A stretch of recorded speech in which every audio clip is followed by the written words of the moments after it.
আসসালামু আলাইকুম। আমি বর্তমান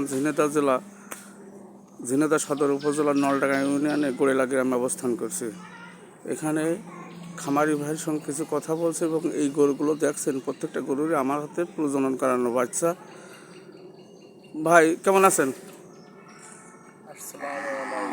ওয়ালাইকুম আসসালাম রহমতুল্লাহ বরকাতুহু। ভাই কেমন আছেন? হ্যাঁ, ভালো আছে। এই যে গাভীগুলো দেখছি, এই গাভীগুলো কোন এই কর্মী দিয়ে দেখান? এটা হচ্ছে যে সুন্দরপুর রুহুল আমিন ভাই দিয়ে আমি অনেক দিনতেই আমার বাড়িতে ছোট গরুর থেকে সে মেলা উৎপাদন করেছে, কিংবা তার দিয়েই দেখাই, তার বাইরে আমি গরু বাছুর তো কোনোদিন দেখাইনি।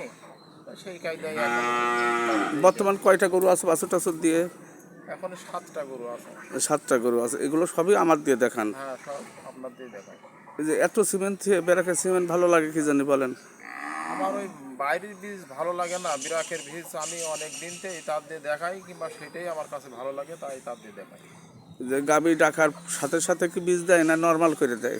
না, এটা হচ্ছে যে আমি একদিন যেদিনকে ডাকে তার পরের দিনকে দেখা যাচ্ছে যে দেওয়া হয়। দেওয়া হয়, তাই না? প্রিয় ভিউয়ার্স, দেখেন এই যে গাভীটা দেখছেন, এই গাভীটাও কিন্তু আমার হাতেরই এর মার প্রজনন করানো বাচ্চা।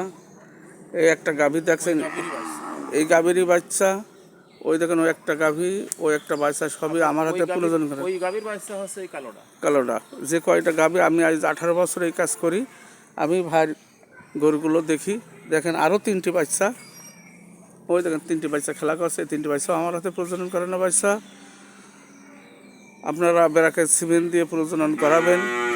এবং আমি ভাইয়ের একটা 2026 সালের বেড়াকে ক্যালেন্ডার দিলাম। ভিডিওটি ভালো লাগলে লাইক, কমেন্ট, শেয়ার করে পাশে থাকবেন। সবাইকে অসংখ্য অসংখ্য ধন্যবাদ।